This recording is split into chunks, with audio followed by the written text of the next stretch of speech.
down there, and lying down was such a relief to his tired legs. And then Pangolin Haka started to massage him behind the ears.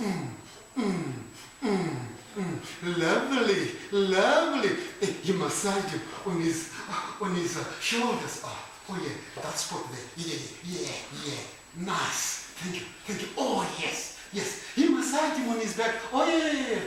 Massaged him on his belly. And in a very short space of time, Kudu was fast